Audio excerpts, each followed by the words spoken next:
Jadi jamaah yang dimuliakan Allah Subhanahu wa taala, kiai berhenti berdakwah, berhenti mulang ngaji dibanding dengan bajingan yang berhenti ngerampok atau maling, mabok, itu lebih baik mana? Hah? Ya, lebih baik bajingan berhenti ngerampok daripada kiai kok berhenti ngaji gitu loh.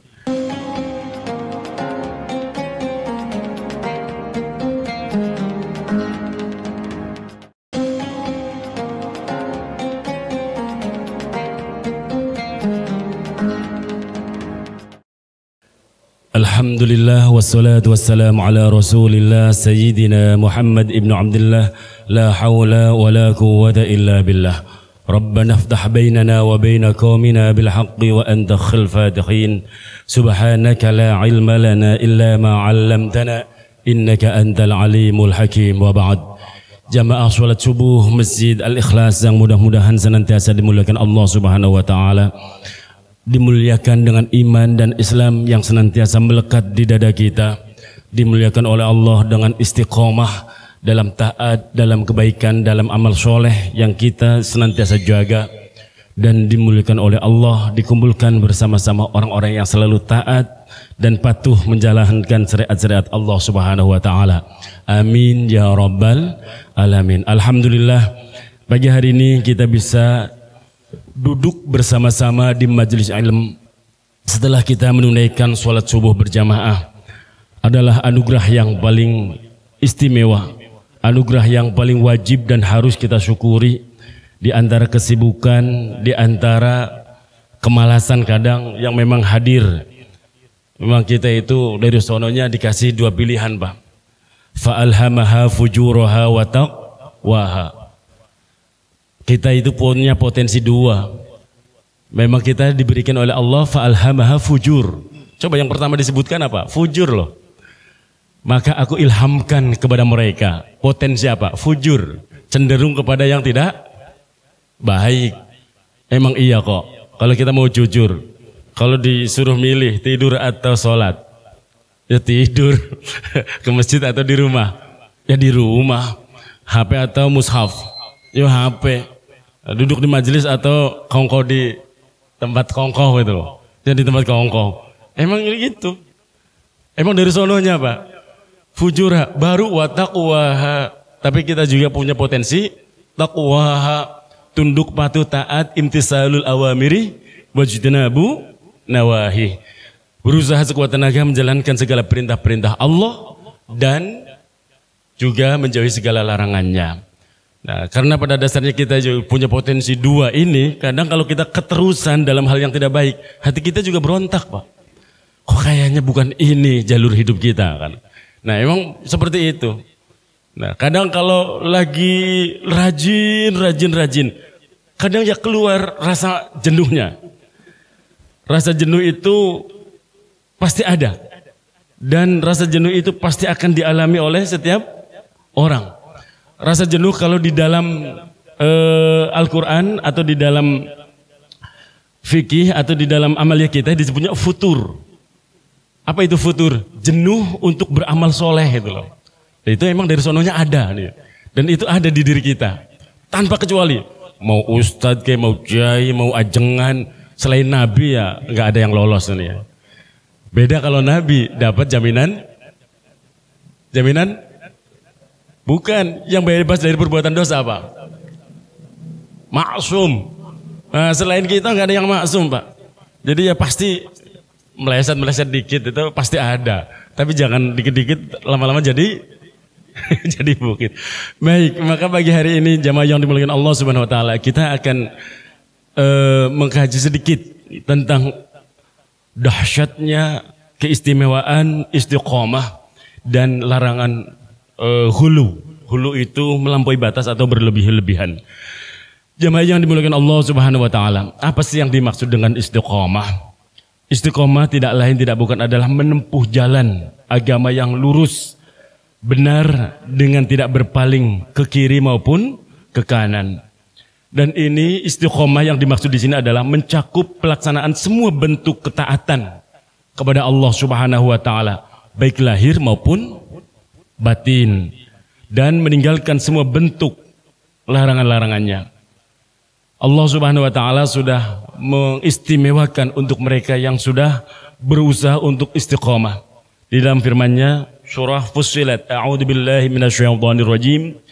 Innal ladzina qalu rabbunallahu tsumma istaqamu tatanazzalu alaihimul malaika alla takhafu wa la tahzanu wa abshiru bil jannah allati kuntum tu'adun.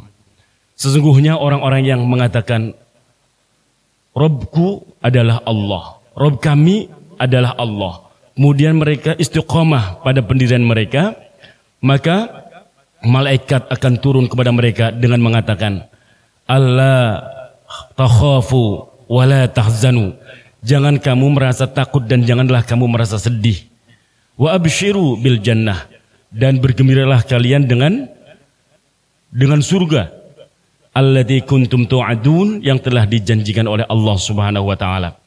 Jemaah yang dimuliakan Allah Subhanahu wa taala, Allah mengabarkan lewat ayat ini bahwa untuk mereka yang berkomitmen, konsisten, lurus, tunduk patuh di dalam ketaatan kepada Allah Subhanahu wa taala, maka tidak perlu cemas, tidak perlu khawatir.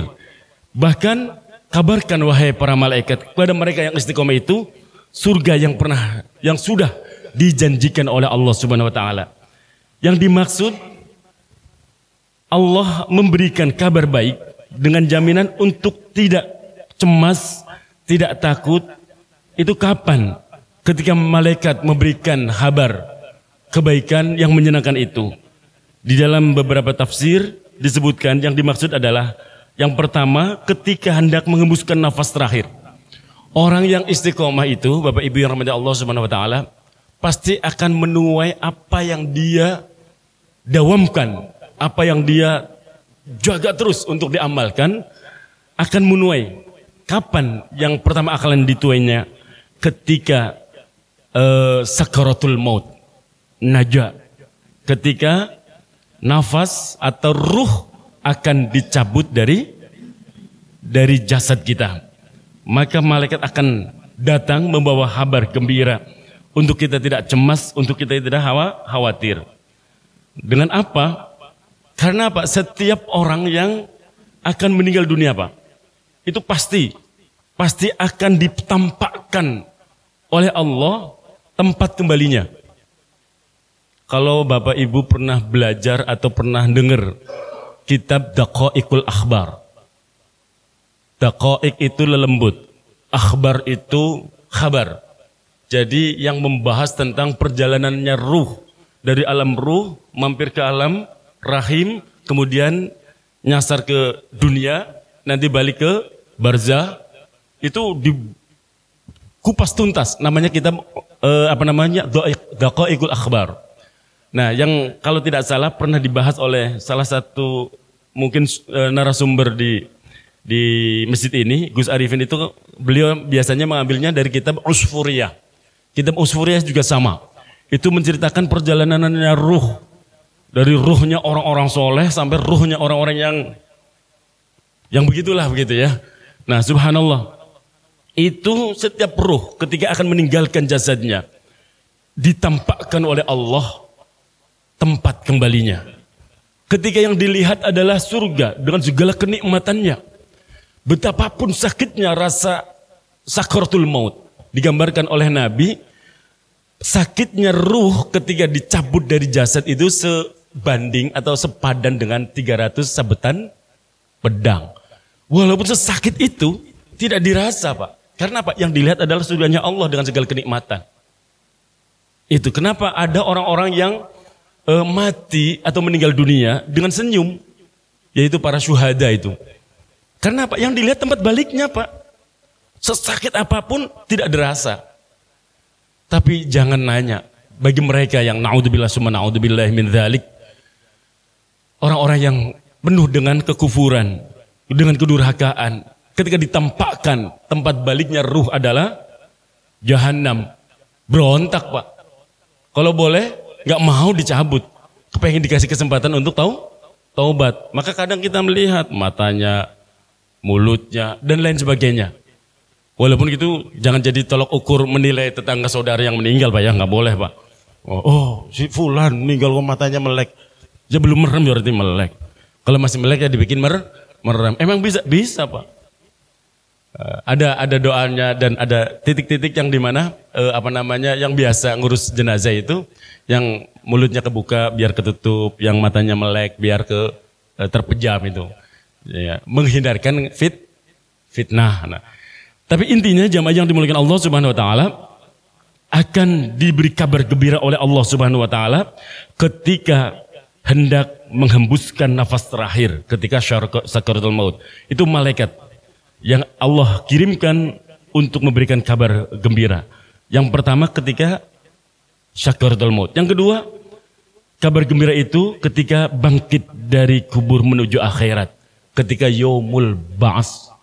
Ketika kiamat sudah terjadi, kemudian seluruh makhluk manusia dari zaman Nabi Allah Adam sampai nanti yang terakhir dibangkitkan dari alam kubur, yaitu yang disebut dengan yaumul ba'ats. Malaikat itu akan berkata, kami akan menemani engkau hingga berakhir di surganya Allah Subhanahu Wa Taala. Maka penting Bapak Ibu yang dirahmati Allah Subhanahu Wa Taala, belajar istiqomah, konsisten, lurus dalam menempuh jalan Allah Subhanahu Wa Taala yang lurus dan benar. Istiqomah dalam apa? Yang pertama, yang paling utama, tauhid. Tauhid, jangan sampai kepleset. Jangan sampai tergelincir. Kita selalu senantiasa menjaga mohon kepada Allah Subhanahu Wa Taala agar senantiasa diberikan kekuatan menjaga iman. Allahumma sabit qalbi ala dinik. Ini jangan sampai ketinggalan Pak kalau baca doa.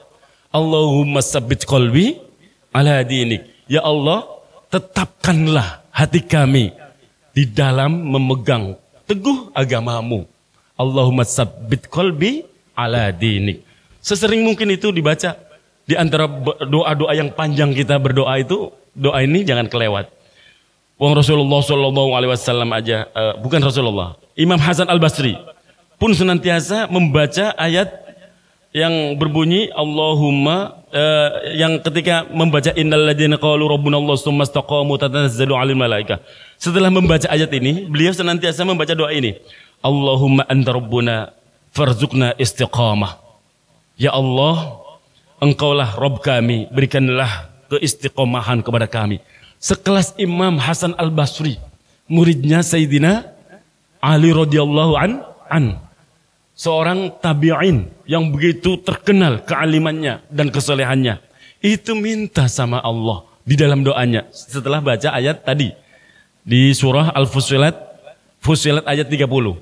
Yang bunyinya innal ladzina qalu rabbunallahu tsumma istaqamu tanazzalu 'alaihimul malaikah alla takhafu wa la tahzanu abshiru bil jannati allati kuntum tu'adun.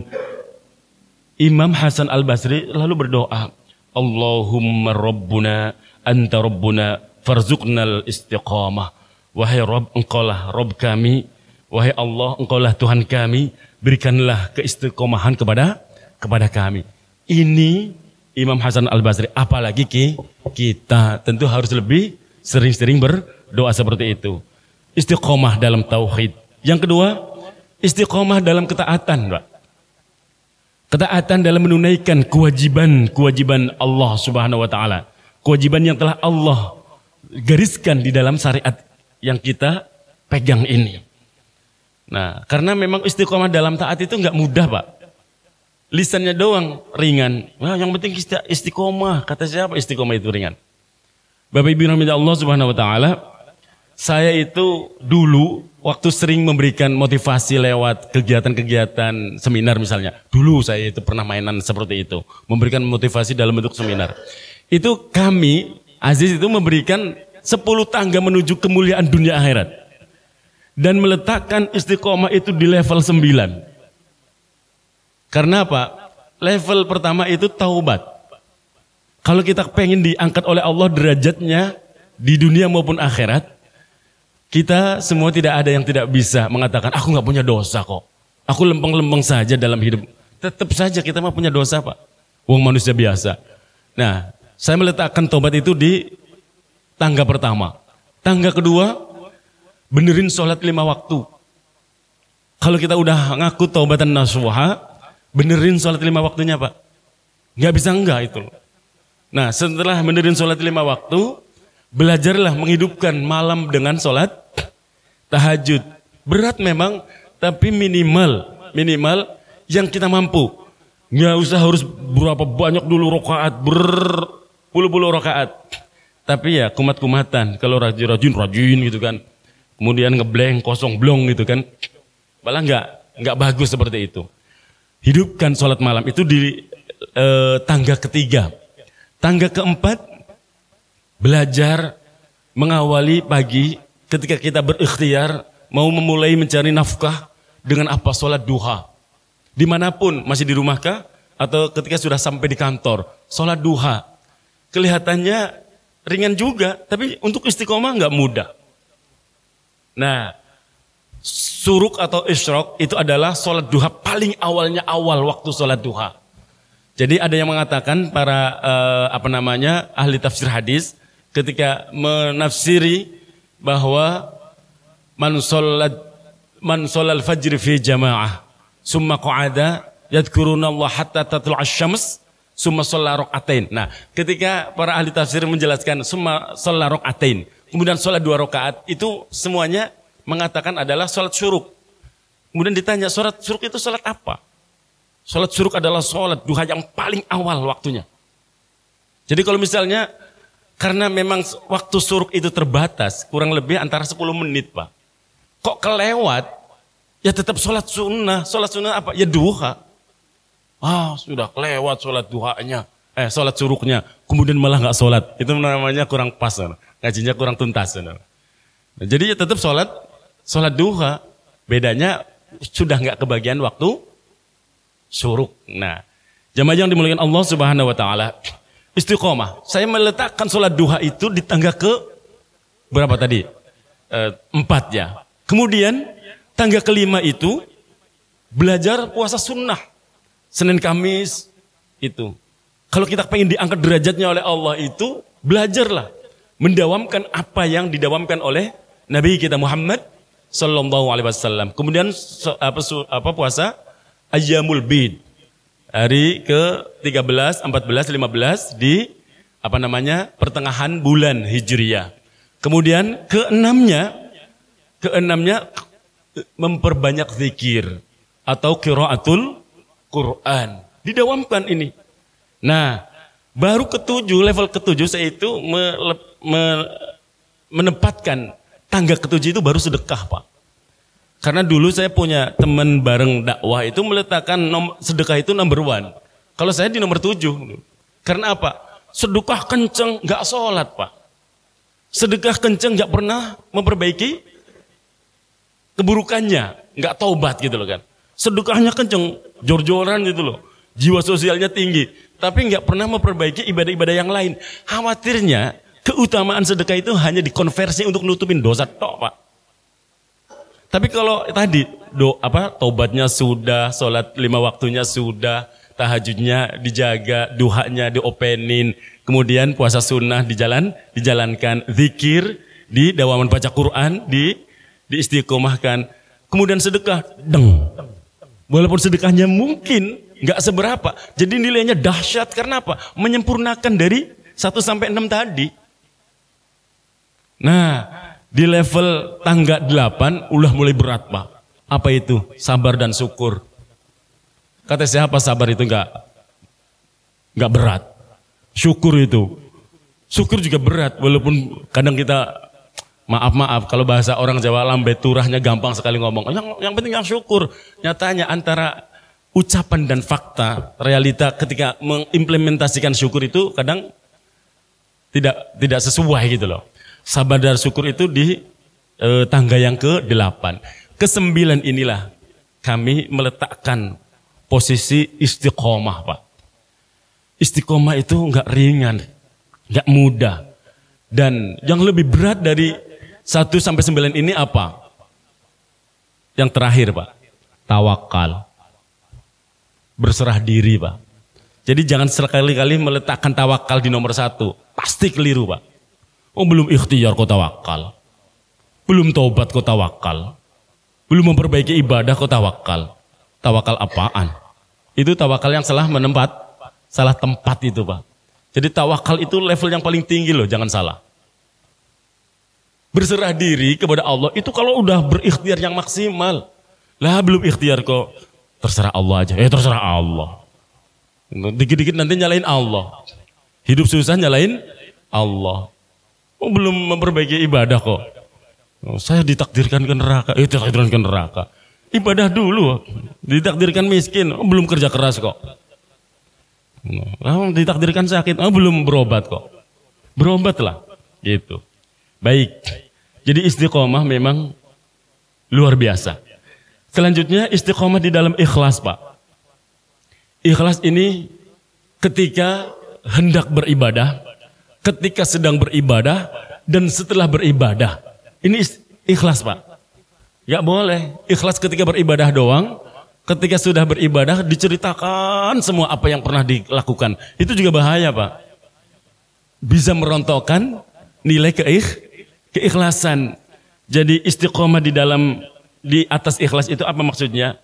Beramal karena Allah, berharap ridhonya Allah, berharap rahmatnya Allah, keberkahan dari Allah Subhanahu wa taala sampai maut menjemput. Nah, bahasa lainnya apa? Paling mudah, Pak. Belajar ikhlas itu apa? Sembunyikan amal kebaikanmu, sembunyikan segala nilai-nilai keutamaan dirimu ketika beramal soleh, seperti engkau menyembunyikan aibmu. Itu belajar ikhlas itu begitu, Pak. Sembunyikan keistimewaan, kebaikan-kebaikan yang engkau sudah bangun, yang sudah engkau perbuat, yang sudah engkau laksanakan, seperti engkau menyembunyikan aibmu. Jadi apa? Ketika orang pengen tahu aib kita, ceritakan enggak? Enggak kan? Mana ada orang menceritakan aib kita? Aib kita sendiri? Enggak ada. Orang ngawur aja. Allah punya sifat asyattar, maha menyembunyikan, maha menutupi aib orang. Loh malah kita cerita. Itu ancamannya serius, Pak. Orang yang suka menceritakan aibnya sendiri kepada orang lain, itu kata teorinya adalah al-mujahir. Orang yang suka pamer kemaksiatan, itu ancamannya apa? Tidak diampuni oleh Allah dosanya. Tidak akan diampuni. Jadi Allah sendiri punya sifat asyattar, loh kita malah ngebuka-buka aib. Nah, baik. Jadi sembunyikan sekali lagi amal kebaikan kita di atas keikhlasan semata berharap ridhonya Allah, berharap keberkahan dari Allah, balasan dari Allah, seperti kita menyembunyikan aib kita. Emang nggak mudah, Pak. Yang berat. Nah, kadang kan kita dikit-dikit cerita. Kadang maaf kita kadang berceritanya didramatisir lebih-lebih gitu loh. Nah, ini sebuah contoh betapa pentingnya kita menjaga keistiqomahan ikhlas, Pak. Contoh ini sekedar contoh, Pak. Jamaah yang dimuliakan Allah Subhanahu wa taala. Semua kita di sini mudah-mudahan pernah dan syukur berkali atau berulang diberikan kesempatan oleh Allah bisa menunaikan ibadah haji. Bahkan ada yang berulang-ulang menunaikan ibadah umroh. Bukan hanya sekali dua kali, berkali-kali. Nah, janji Allah untuk mereka yang sudah menunaikan ibadah haji dan umroh. Contoh, di dalam sebuah hadis, Rasulullah bersabda, Al-hajju mabrur, laisa lahu jazaa illal jannah. Haji yang mabrur, itu tidak ada balasannya kecuali surga. Nah, jaminan ini, apakah mampu kita jaga sampai ila yaumil maut? Sampai benar-benar bisa dibawa sebagai bekal amal untuk menuju surganya Allah? Berat, Pak. Karena apa? Ada makhluk yang tidak akan pernah ridho kalau kita dijamin masuk surga. Nah, bagaimana tidak? Siapa yang nggak dengar kisahnya Abdullah ibnu Ummi Maktum, salah satu muadzinnya Nabi SAW setelah Bilal bin Rabah. Nah, Abdullah ibnu Ummi Maktum ini nggak biasa-biasanya kalau adzan subuh itu biasanya sudah di Nabawi bersama Rasulullah. Ini tumben-tumbenan adzan masih di rumah. Bahasa orang sekarang mah kesiangan lah. Bergegas, khawatir kalau ketinggalan berjamaah dengan Rasulullah. Beliau ingin segera berangkat menuju Nabawi. Kebayang, Madinah zaman sekarang itu udah lurus, jalannya udah flat kan ya, udah rata. Tapi zaman dulu kayak apa? Karena bergegas, tersanduk kakinya, jatuh, berdarah wajahnya. Berusaha untuk bangun. Sementara Abdullah ibn Maktum orang yang punya kelebihan. Apa itu? Tunanetra. Gak punya penglihatan. Dia hanya bertumpu kepada tongkat yang menjadi petunjuk jalannya. Dia berusaha mencari tongkatnya. Tidak ketemu. Tambah khawatir. Tiba-tiba dalam keadaan seperti itu, cemas dan khawatir, ada yang menawarkan. Wahai Abdullah, maukah engkau aku antarkan menuju masjid? Mirip-mirip dengan bapak-bapak. Kalau misalnya lagi kepepet banget, tagihan udah berderet gitu ya. Tiba-tiba ada yang datang, mau nggak aku bantu lunasin hutang gitu. Kira-kira jawabnya apa Pak? Mau kan gitu kan pasti. Ya kan? Mirip dengan cerita ini. Sahabat Abdullah ibn Maktum ketika ditawarin, maukah aku antarkan? Lagi cemas-cemasnya, khawatir terlambat, khawatir telat. Mau. Sampai ke masjid. Turun dari masjid, diantar sampai rumah. Besoknya dijemput, pulang diantar sampai 3 kali berturut-turut. Ketika ditanya, wahai pemuda, siapakah engkau yang sudah berbuat baik selama 3 hari ini berturut-turut? Kata si pemuda tadi, pentingkah aku wahai Abdullah? Penting, biar aku bisa berterima kasih kepada orang yang sudah berbuat baik. Nanti saja kalau sudah pulang dari ibadah. Setelah sholat berikutnya, diantar sampai rumah. Ditagih, siapakah engkau wahai anak muda? Ternyata anak muda tersebut menjawab, iblis. Kenapa engkau melakukan itu wahai iblis? Bukankah engkau adalah makhluk yang paling benci orang yang sholat bersama Rasulullah? Ya. Bukankah engkau adalah makhluk yang paling benci terhadap orang yang sholat berjamaah dengan Rasulullah? Iya. Tapi kenapa engkau lakukan itu? Ini jawaban yang harus kita pegang. Yang harus kita jadikan pelajaran untuk menjaga amal ikhlas. Apa kata iblis? Aku lakukan itu karena, ketahuilah wahai Abdullah, ketika engkau berusaha menunaikan perintah Rasulullah, perintah Allah dan Rasulnya untuk sholat berjamaah, engkau bergegas, engkau jatuh, engkau tersantuk batu hingga wajahmu menimpa batu, engkau berdarah. Ketahuilah wahai Abdullah, separuh dari dosamu telah dihapus oleh Allah Subhanahu wa taala. Dan aku tidak ridho, kata si iblis, kalau engkau bangun kedua kali dan kamu jatuh untuk yang kedua kalinya, semua dosamu tidak tersisa karena sudah dihapus semuanya oleh Allah Subhanahu wa taala. Iblis ridho enggak? Enggak ridho. Itu Abdullah ibn Maktum loh, sahabatnya Nabi. Lah kita nih, alhamdulillah, mudah-mudahan Allah berikan kita kesempatan bisa menunaikan haji maupun umroh. Udah dapat jaminan, laisa lahu jaza illal jannah. Apakah jaminan itu akan dibiarkan? Hati-hati dengan jaminan ini, jangan sampai rontok hilang di tengah jalan. Bentuk rontoknya bagaimana?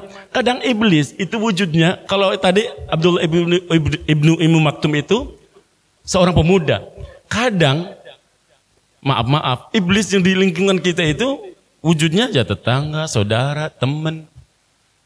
Nanya, pas kita pulang dari haji, kapan balik? Kemarin. Subhanallah, luar biasa.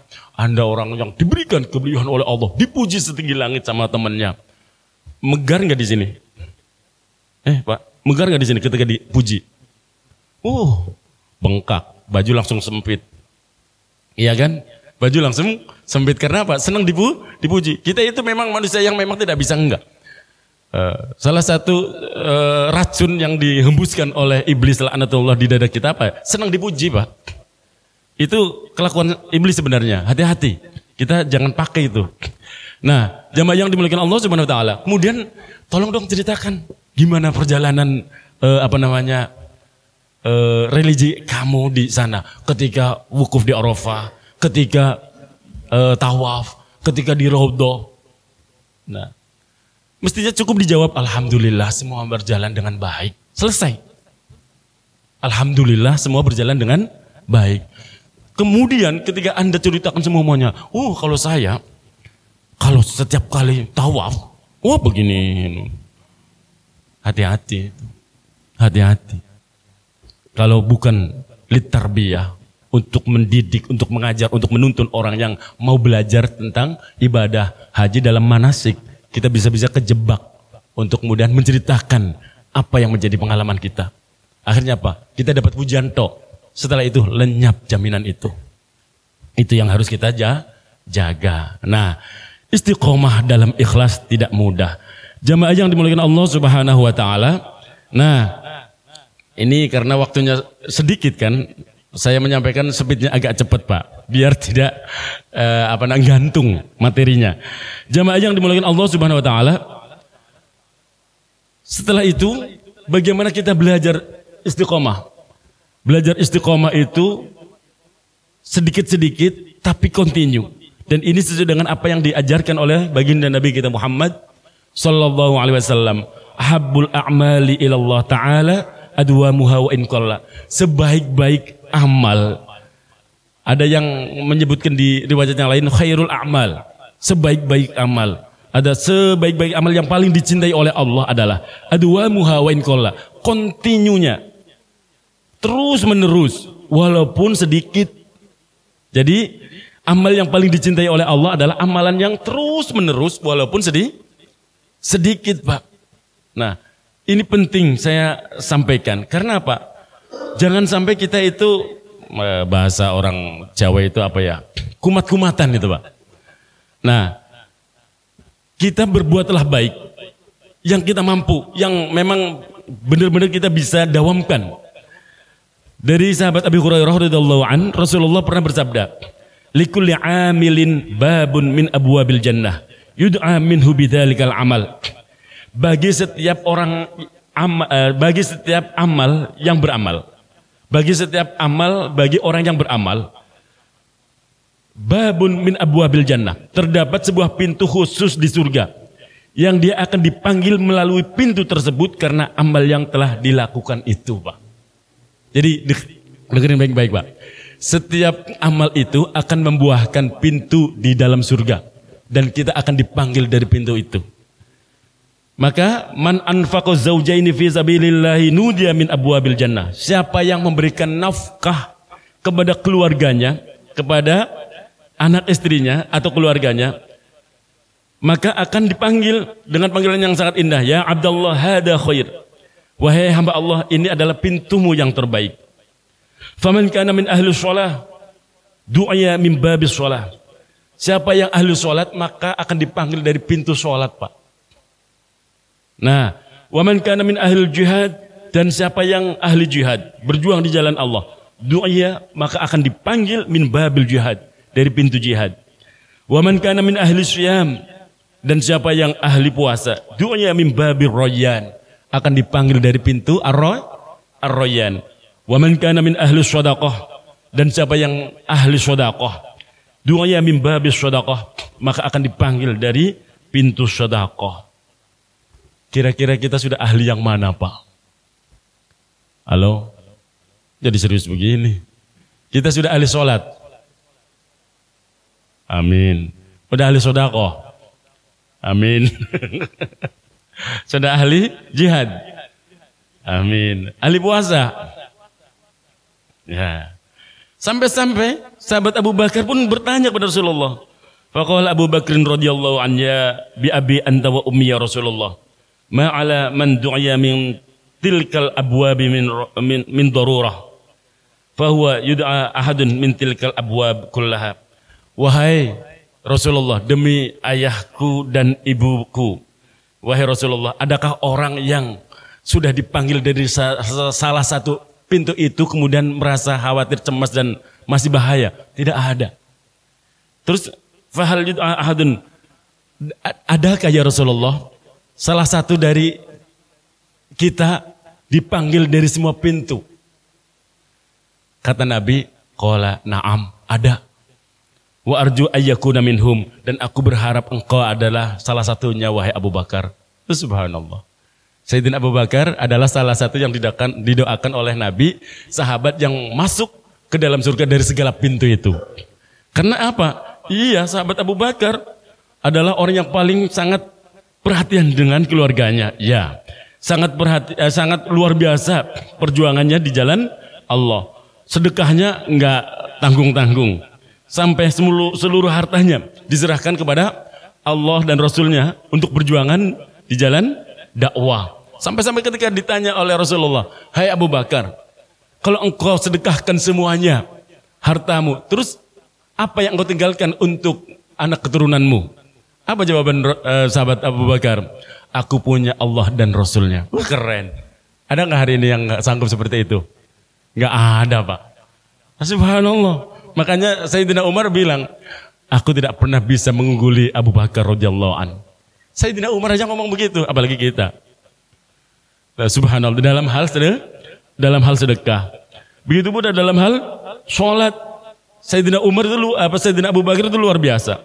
Makanya pantas kalau beliau kemudian memperoleh semua pintu dari meroleh panggilan dari semua pintu di antara pintu-pintu surganya Allah Subhanahu wa taala. Jamaah yang dimuliakan Allah Subhanahu wa taala.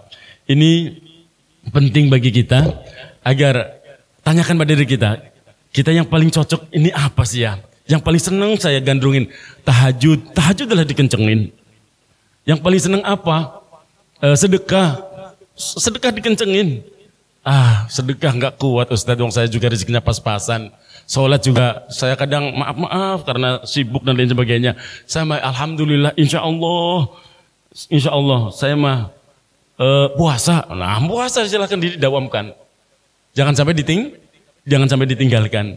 Nah, jamaah yang dimuliakan Allah Subhanahu wa taala, tapi juga jangan kumat-kumatan istiqomah ini. Karena ada sebuah nasihat sangat indah.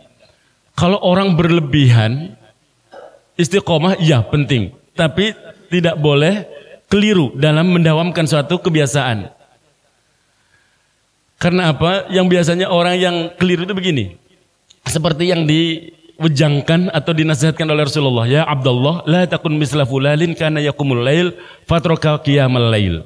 Wahai Abdullah, janganlah engkau seperti si fulan. Dulu biasa mengerjakan sholat, rajin sholat malamnya. Namun sekarang dia tidak mengerjakannya lagi. Kalau lagi rajin, dia tanggung-tanggung. Sholat malam, ya qiyamul lail. Nggak kurang 8 rakaat. Nah kemudian witirnya 11 rakaat. Masih kurang sebelum witir. Sholat hajat, sholat yang lain. Sholat sunnah mutlak dikerjakan. Tapi satu malam, besoknya ngeblank. Libur-bur. Nah itu nggak disukai. Nah ini diingatkan oleh Rasulullah SAW. Jangan seperti itu. Nah ini nasihat Nabi kepada Abdullah bin Amr bin As. Ketika melihat orang yang rajinnya kumat-kumatan. Maka lebih baik sedikit tapi continue. Khawatirnya begini, kalau orang yang seperti itu kumat-kumatan, yaitu tadi yang awal saya bilang, futur, jenuh untuk beramal. Jadi lebih baik sedikit tapi terus itu lebih baik. Jadi seseorang beramal sesekali namun banyak, kadang akan muncul rasa malas dan jenuh, Pak. Sebaliknya jika seseorang beramal sedikit namun ajeg, tahu ajeg Pak ya? Terus menerus, maka rasa malas pun akan hilang dan rasa semangat untuk beramal akan selalu ada. Nah maka ada sebuah nasihat dari Imam Al-Ghazali. La khaira fi khairin la yadum, bal syarrun la yadum, khairun min khairi la yadum. Kalau bahasa Indonesianya begini, ini harus disimak Pak. Kalau salah-salah jadi nggak nyambung. Tidak ada kebaikan yang tidak terus.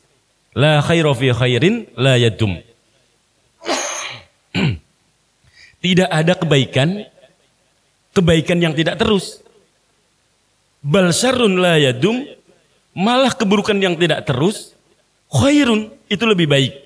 Min khairin la yadum, daripada kebaikan yang tidak terus. Bisa disimak nggak kalimatnya Pak? Rada-rada ya Pak ya.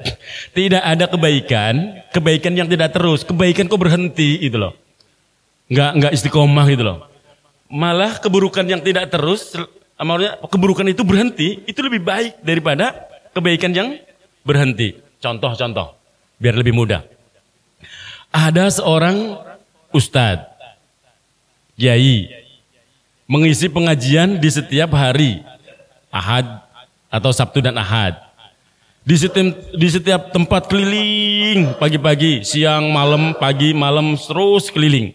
Karena ada suatu perbedaan dalam maaf, misalnya politik, beda dalam urusan-urusan furu. Kemudian dia berhenti, menutup semua kegiatan. Nggak maulah, gara-gara warnanya beda misalnya. Nah, itu justru sangat jelek kebaikan kok berhenti.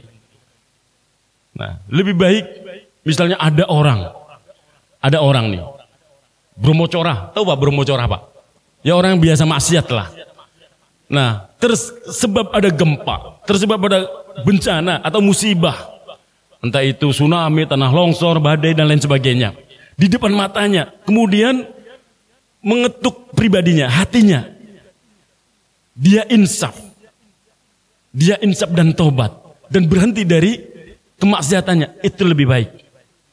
Jadi jamaah yang dimuliakan Allah Subhanahu wa taala, kiai berhenti berdakwah, berhenti mulang ngaji dibanding dengan bajingan yang berhenti ngerampok atau maling, mabok, itu lebih baik mana? Ya lebih baik bajingan berhenti ngerampok daripada kiai ku berhenti ngaji gitu loh. Nah, jamaah yang dimuliakan Allah Subhanahu wa taala, jadi kunci istiqomah itu apa sih? Jangan berlebih-lebihan, Pak. Jangan berlebih-lebihan. Karena apa? Kalau berlebih-lebihan dalam ibadah pun gak baik. Berlebih-lebihan dalam ibadah pun tidak baik. Contoh lagi, puasa. Ya sedang-sedang saja Pak. Mulai puasa, terbit fajar. Selesai puasa, maghrib. Ya buka gitu loh. Jangan nyambung gitu loh. Itu namanya berlebih-lebihan. Wayahnya maghrib buka. Wayahnya menjelang subuh, sahur. Kemudian gak sahur, gak buka. Itu malah nggak boleh. Jadi sholat terus sepanjang malam bagus, puasa terus tidak berhenti malah nggak baik.